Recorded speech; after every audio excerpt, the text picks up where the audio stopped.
Monday Night Raw starts off with a Becky Lynch promo. She's upset that AJ Lee has returned. She's upset due to feeling that she's been mistreated and that she's not being treated fairly. AJ Lee then comes out, and then basically Becky Lynch is crashing out. She's having a mental breakdown. She mentions how AJ is ruining her life. AJ then responds back, mentions all the shortcomings of Becky Lynch between the WrestlePalooza match, War Games, and then her costing her the IC title. Then Becky Lynch and AJ go back and forth. Becky gives her a title shot because I'm assuming she needs to finally get that win over AJ because that's driving her crazy. This segment was bad. It was bad, very awkward, very cringe. I'm honestly don't really care for this feud. I really don't, maybe due to AJ's part-time schedule, but also due to AJ. Now, Becky Lynch wasn't good in this segment either. I get what they was going for with her being this over paranoid, her mentally breaking down. I get what they was going for here. I kind of feel like they was doing a bit too much and going a little bit overboard with Becky. AJ Lee, my goodness, bro. I like her, but my God, she is becoming one of the main people I don't want to see to see in wrestling anymore. Like, it is ridiculous. Like her being this over, like being this over, like chilled, laid back, like very sarcastic person. It's a bit quirky type promo. It's very, it's very off-putting because it's very cringe and it doesn't really work in this setting. And it's very hard to take anything she does seriously because it kind of comes off like she doesn't care.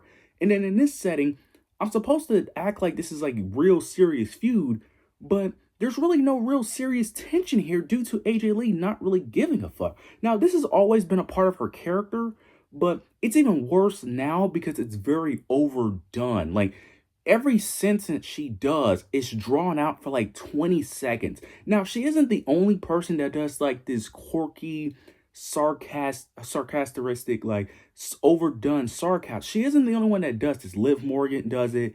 Roxanne Perez is literally a carbon copy of AJ Lee. But I like those wrestlers, especially Roxanne Perez. You got anyone who watched my channel knows I am extremely high on Roxanne Perez.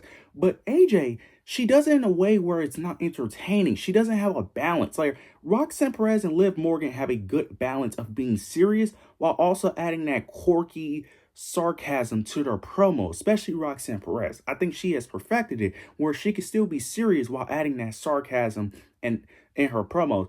Where AJ, she doesn't know how to separate the two, or she just doesn't care. Like, it's overdone in my opinion, especially when she does these long ass pauses in between each sentence. Like, she'll say a line, wait 20 seconds, say another line. It ruins the flow and it just comes off very cringy at this. Especially, like, it was cool back then in the Divas era, mainly because the gap between her and the other wrestlers was so far because of the talent.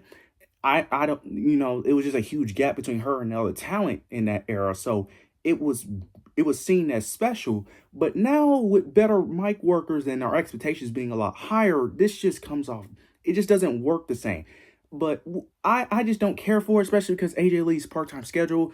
They're running this match at Elimination Chamber. Of course, they're doing it in Chicago for that cheap pop. So I guess I'm assuming they're probably going to have Becky Lynch win by cheating, and then they finally give her the moment at Mania, which I don't really want, because if she's going to be this much of a part-timer, why give her the championship? She doesn't need the championship. It's really unnecessary, but they're probably going to give her the championship because that's where they're going. It's the only way to really go here. I wouldn't mind this feud if they made it a bit more even and stopped making Becky Lynch like a bitch, to be honest with you. Like, I don't understand why she's so scared of AJ Lee.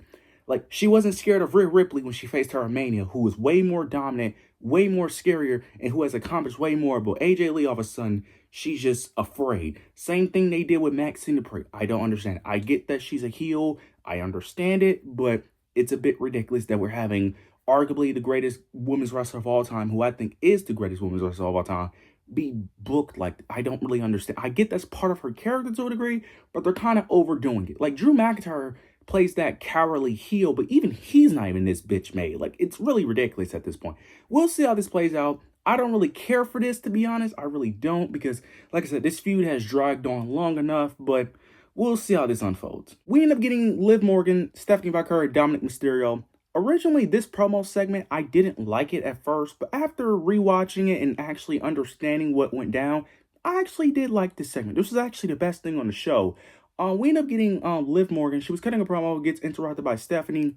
Stephanie comes down, calls Liv Morgan a tramp, if I'm not mistaken, and basically ends up saying that she took a cheap shot at her last week and that if she wants to win a title, she should go after Jade. Dominic translate, because she was speaking in Spanish, translate, basically defends his woman. Then afterwards, Stephanie Vaquer calls Dominic Mysterio a bitch. Liv Morgan responds back, ends up mentioning that she ends up mentioning the shirt that she was wearing. I think it was something had to do with Dominic Mysterio. Ends up basically saying that Stephanie Vaquer isn't attracted enough for Dominic, something along those lines. Then Stephanie was leaving the ring. Liv Morgan calls her a puta, and then Stephanie ends up slapping Dominic Mysterio. This segment overall was fine. It was a solid segment. I enjoyed what they did here. My only concern is, can we not involve Dominic Mysterio for the rest of this feud? Because we know this is going to be the Mania match. I'm fine. We got no tension between the Judgment Day at all between Raquel and Liv, which makes no fucking sense. So they're clearly going to drag this out until Mania, which I already knew, but it's just sad seeing that play out. And there was no Roxanne Perez. I'm assuming it had to be injury. This feud can actually be good. This feud can actually be good. My only concern is, do not involve Dominic Mysterio in this feud and make him a key piece. Because one thing with Liv Morgan, and something that they do constantly, anytime she has a feud with someone, especially a singles feud, they involve Dominic way too fucking much. They did it with the Rhea feud. Now, with the Rhea feud, that made sense because the reason why that feud even started was mainly due to Dominic. So that made sense. But then they had that short mini feud with Zelina, and Dominic was a huge part of that. She had a feud with Tiffany Stratton at Crown Jewel. Then they added Dom in that as well. So do not make Dominic a focal point of this feud. Other than that, I'm fine with it. This was the best thing on the show. We'll see how this eventually unfolds. I'm still not the highest on this feud, but I can see how this feud can be good, especially if you add some tension with Raquel. We'll see how this plays out. We do end up getting a women's qualifying match, Elimination Chamber qualifying match between Rhea Ripley, Lara Valkyria, and Ivy Nile. This was a okay match. It was a bit clunky at times.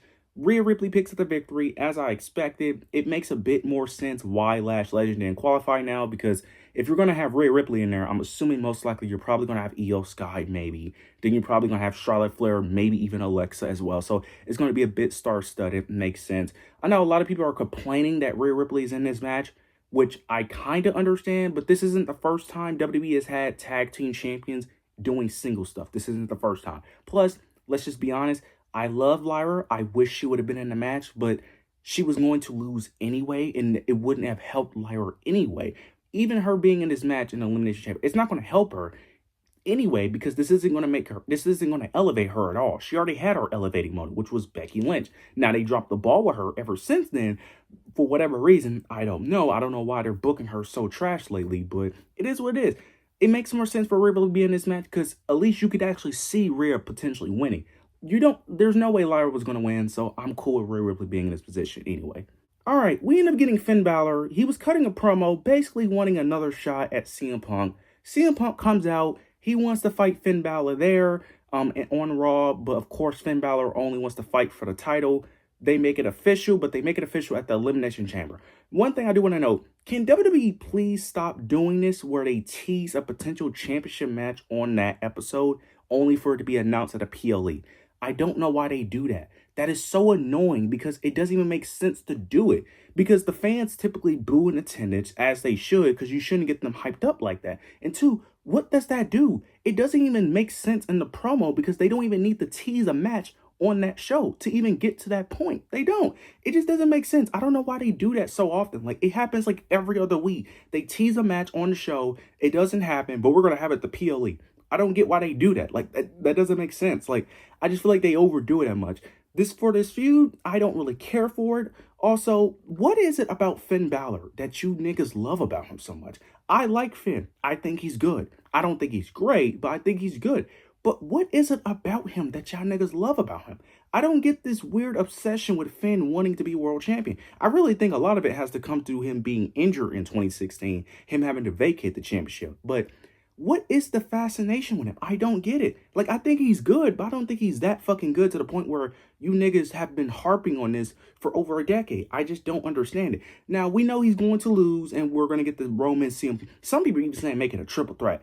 God, no. That feud does not need any more people. That should stay strictly between Punk and Roman. Anyone else getting at it is just fucking stupid. Especially Finn Balor of all people. Because adding Finn Balor, he's just clearly the third wheel in that match. And let's just be honest, he's not winning. It just wouldn't make sense. Like, it just wouldn't make sense. So, we'll see how this plays out, but Punk is definitely going to retain. We end up getting Natalya versus Maxine Dupree, the first match since Natalya turned on Maxine Dupree, costing her the Intercontinental Championship. This wasn't really a match. It ended up being a count out. Maxine Dupree was attacking her on the announce table, puts her in a submission, and then you end up getting AJ Lee comes out for the save, which I was kind of confused by, and then Becky Lynch attacks AJ Lee. I don't really understand what we're doing with this storyline. I really don't, especially because why did AJ Lee come out? This would have just been better if Natalya would have just stood tall and no one else came out. Because adding AJ Lee here, no one cared about Maxine. Everyone was just chanting AJ Lee during the end of the segment. So that really didn't help AJ Lee. And then I'm just asking, why is AJ Lee helping Maxine Dupree? Why? Are they best friends now? Because they never told that story. That's my main issue. If you want to say they're friends and they get along, that's fine. But what are we doing here? You never told that story. You barely even told the Natalya and Maxine Dupree story. So that's where I'm just confused on this. It's like, if you're going to have AJ Lee help her, that's fine. But it's like, what is the correlation between the two? What is the friendship? Like, what are we doing here? Like, I'm not understanding it. I just don't get it. We'll see how this unfolds, but I just feel like you should just have Natalya stood tall, no one comes out for her save. That just would have been better. We'll see how this plays out, but I have little hope in WWE. We finally get the main event. We end up getting LA Knight versus Penta versus Austin Theory. Now, I already knew who was going to win this match. Elimination qualifying match, by the way. I already knew who was going to win this match, which was LA Knight. It was obvious. But we end up getting the Masked Man attacking Austin Theory, and then LA Knight picks up the victory. Okay, LA Knight advanced. He's not winning the chamber, but he's in the chamber. Fine. I am so sick of the Masked Man. I really am. I really am, bro. We need to end this Vision storyline, bro. Especially with Braun Breaker being injured, supposedly, bro. It's like, what are we doing at this point? It's overdone. It's over. It was cool at first, okay? The Masked Man was cool, okay? It was cool at first. It was cool when they did it with Becky. It was cool when they did it. I forgot the other time they did it, that it was kind of just they did it with Braun, if I'm not mistaken. I was cool with Braun. Ever since then, it's been overdone and fucking repetitive and been a disappointment. They need to stop with the Masked Man stuff, really. Especially because the only person that makes sense to be the Masked Man is Seth, but he's injured, so they're probably using like someone else in the meantime to do it. But I just don't care, because I just think the payoff isn't going to be worth it, because we have seen this time and time again for the past year and a half where they built something up and they just drag it out, and then the payoff isn't worth it. So I don't really care. Happy for LA Knight being in the chamber, but we all know once he loses, his fan base are going to start crying again. But nonetheless, this show fucking sucks. And I hate saying that because I really hate, because it takes a lot for me to say a show sucked. Because even when I'm not even the most hyped up about a show, I at least say it was decent or enjoyable. No, this show sucked, and I hate saying that. I hate coming on here just constantly bashing a show. I really do, because I love wrestling. I do. And it's very rare for me to really bash a show. It's very hard for me to really just bash a show entirely. But this show sucked. Like, it really did. Like, I don't really have much positive to say about it. Very boring. I hope next week is a lot better, but this show sucked. But you guys let me know your overall thoughts, opinions down below. Make sure you like, comment, subscribe. But yeah, that's it.